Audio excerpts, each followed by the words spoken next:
ಕರ್ನಾಟಕ ರಾಜ್ಯದಲ್ಲಿ ಕಾಂಗ್ರೆಸ್ ಸರ್ಕಾರ ಹಿಂದೂ ಸಮಾಜದ ತಾಳ್ಮೆಯನ್ನು ಪರೀಕ್ಷೆ ಮಾಡ್ತಾ ಇದ್ದಾರೆ.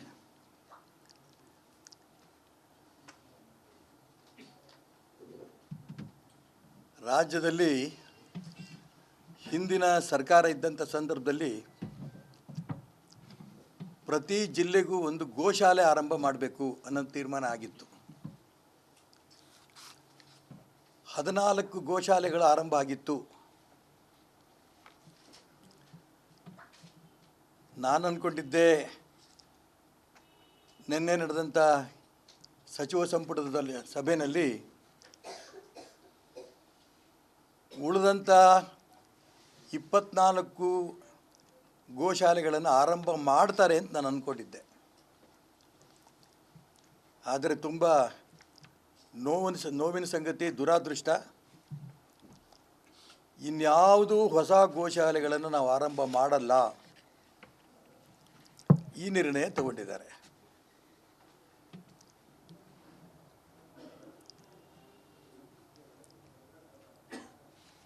ಅದಕ್ಕೆ ಕಾರಣ ಕೊಡ್ತಾ ಇದ್ದಾರೆ.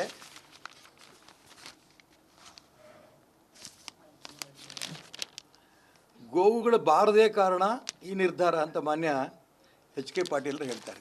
ಗೋವುಗಳು ಬಂದಿಲ್ಲಂತೆ.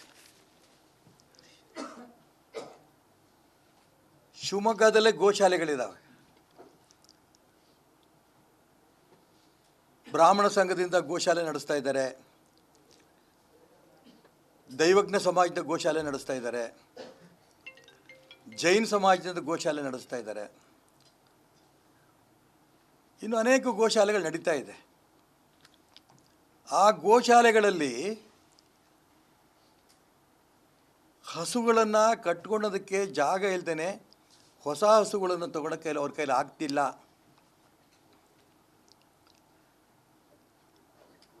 ಇವ್ರು ಹೇಳ್ತಾರೆ ಸರ್ಕಾರದಿಂದ ಗೋವುಗಳು ಬರದೇ ಇರೋದಕ್ಕೋಸ್ಕರ ನಾವು ಹೊಸ ಗೋಶಾಲೆಗಳನ್ನು ತೆಗಿಯೋಕ್ಕೆ ಅವಕಾಶ ಕೊಡಲ್ಲ. ಅಷ್ಟೇ ಅಲ್ಲ, ಬೇರೆ ಯಾರು ಗೋಶಾಲೆಗಳು ಇನ್ಮೇಲೆ ತೆಗಿಯೋಕ್ಕೂ ಅವಕಾಶ ಕೊಡಲ್ಲಂತೆ.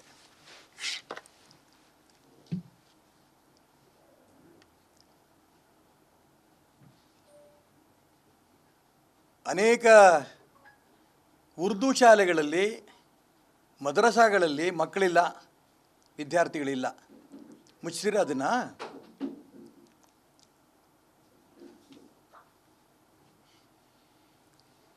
ಮುಸಲ್ಮಾನರ ಶ್ರದ್ಧಾ ವಿಚಾರಗಳು ಬಂದಂಥ ಸಂದರ್ಭದಲ್ಲಿ ಅದನ್ನು ಸುದ್ದಿಗೆ ಹೋದರೆ ನಿಮ್ಮ ಸರ್ಕಾರದ ಮೇಲೆ ಬೀಳ್ತಾರೆ ಅಂತ ಕಾರಣಕ್ಕೆ ಅವರು ಸುದ್ದಿಗೆ ಹೋಗಲ್ಲ. ಹಿಂದೂ ಸಮಾಜ ಏನು ಮಾಡಿದ್ರು ಕೂಡ ತಡ್ಕೋತಾರೆ. ಶಾಂತಿ ಪ್ರಿಯರಿವರು. ನಾನು ರಾಜ್ಯ ಸರ್ಕಾರಕ್ಕೆ ಎಚ್ಚರಿಕೆ ಕೊಡ್ತೀನಿ, ಈ ರೀತಿ ಹಿಂದೂ ಸಮಾಜವನ್ನು ಬಹಳ ಹಗುರವಾಗಿ ತಗೋಬೇಡಿ. ಈಗೇನು ನಿನ್ನೆ ಸಚಿವ ಸಂಪುಟದಲ್ಲಿ ನೀವು ತೀರ್ಮಾನ ತಗೊಂಡಿದ್ದೀರಿ, ಅದನ್ನು ತಕ್ಷಣ ವಾಪಸ್ ತಗೋಬೇಕು.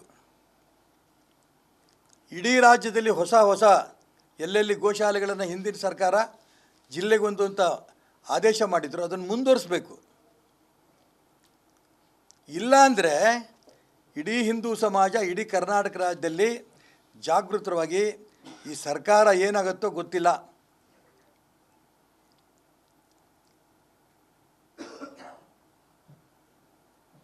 ಇದನ್ನು ತಕ್ಷಣ ಮಾನ್ಯ ಮುಖ್ಯಮಂತ್ರಿಗಳು ಇದನ್ನು ಗಮನಿಸಬೇಕು. ಇಲ್ಲ ಅಂತಂದರೆ ಇಡೀ ರಾಜ್ಯದಲ್ಲಿ ಏನೇನು ಘಟನೆಗಳು ನಡೆಯುತ್ತೋ ಗೊತ್ತಿಲ್ಲ. ಇದಷ್ಟಕ್ಕೂ ಕೂಡ ರಾಜ್ಯ ಸರ್ಕಾರವೇ ಇದಕ್ಕೆ ಹೊಣೆಗಾರರು ಅನ್ನೋಂಥ ಮಾತನ್ನು ಈ ಸಂದರ್ಭದಲ್ಲಿ ಹೇಳೋಕ್ಕೆ ಇಷ್ಟಪಡ್ತೇನೆ. ಇನ್ನೊಂದು ನೀವು ಗಮನಿಸಿದ್ದೀರಾ,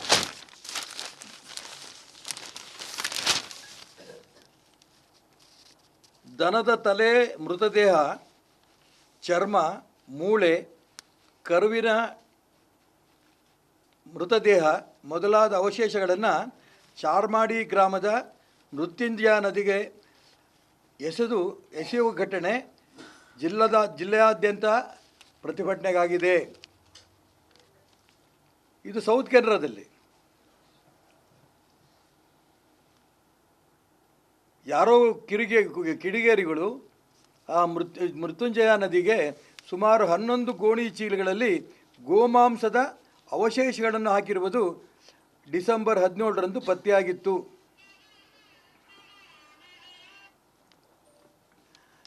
ಈ ತ್ಯಾಜ್ಯ ವಸ್ತುಗಳು ಕೊನೆಗೆ ನೇತ್ರಾವತಿ ನದಿಗೆ ಸೇರುತ್ತೆ. ಈ ನೇತ್ರಾವತಿ ನದಿಯಿಂದ ಧರ್ಮಸ್ಥಳದ ಸ್ನಾನಘಟ್ಟದಲ್ಲಿ ಅಪವಿತ್ರ ಮಾಡುವ ಹುನ್ನಾರ ನಡೆಸ್ತಾ ಇದ್ದಾರೆ. ಅಂದರೆ ಹಿಂದೂಗಳು ಪವಿತ್ರವಾದ ನದಿನಲ್ಲಿ ಸ್ನಾನ ಮಾಡೋದಕ್ಕೂ ಕೂಡ ಇವರ ನದಿನ ಅಪವಿತ್ರ ಮಾಡಬೇಕು ಅನ್ನೋಂಥ ಕಿಡಿಗೇಡಿಗಳ ಪ್ರಯತ್ನಕ್ಕೆ ರಾಜ್ಯ ಸರ್ಕಾರದ ಕಣ್ಬಿಟ್ಟಿಲ್ವಾ? ಗೋಹತ್ಯೆ ನಿಷೇಧ ಕಾಯ್ದೆ ರಾಜ್ಯದಲ್ಲಿ ಜಾರಿ ತಂದಿದ್ದೀವಿ ನಾವು. ನಮ್ಮ ಸರ್ಕಾರ ಇದ್ದಂಥ ಜಾರಿ ತಂದ್ವಿ. ಆದರೆ ಇದನ್ನು ವಾಪಸ್ ತಗೊಳ್ಳೋಂಥ ಪ್ರಯತ್ನ ಈ ಸರ್ಕಾರ ಬಂದು ಹೊಸದ್ರಲ್ಲಿ ಮಾಡಿದ್ರು. ಇಡೀ ರಾಜ್ಯದಲ್ಲಿ ಪ್ರತಿಭಟನೆ ಆದ ತಕ್ಷಣ ಸುಮ್ಮನಾದರು. ಅಂದರೆ ಇವತ್ತು ರಾಜ್ಯದಲ್ಲಿ ಗೋಹತ್ಯೆ ನಿಷೇಧ ಕಾನೂನು ಇದೆ,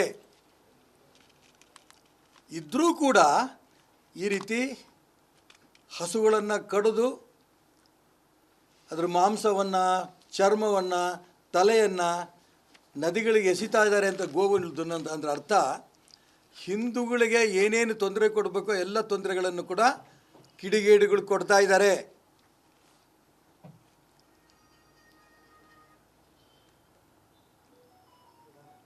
ಇದನ್ನು ರಾಜ್ಯ ಸರ್ಕಾರ ಕಣ್ಣು ಮುಚ್ಕೊಂಡು ನೋಡ್ತಾ ಕೂತಿದೆ.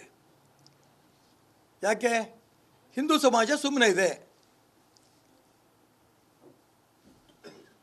ಮುಸಲ್ಮಾನ್ ಸಮಾಜಕ್ಕೆ ಅಪಮಾನ ಆಗಿದ್ದಿದ್ರೆ, ಅದು ಕಾನೂನಿನ ಜಾರಿ ಇರೋಂಥ ಸಂದರ್ಭದಲ್ಲಿ ಏನಾಗಿತ್ತು ರಾಜ್ಯದಲ್ಲಿ?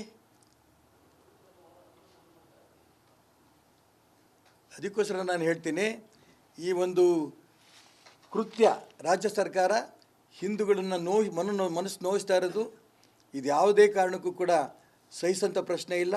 ಇದನ್ನು ತಕ್ಷಣ ರಾಜ್ಯ ಸರ್ಕಾರ ಏನು ಆ ಒಂದು ಎಲ್ಲ ಜಿಲ್ಲೆಗಳಲ್ಲೂ ಕೂಡ ಗೋಶಾಲೆಗಳು ನಾವು ಮಾಡಬೇಕು ಅನ್ನೋ ತೀರ್ಮಾನ ಹಿಂದಿನ ಸರ್ಕಾರ ಮಾಡಿತ್ತು.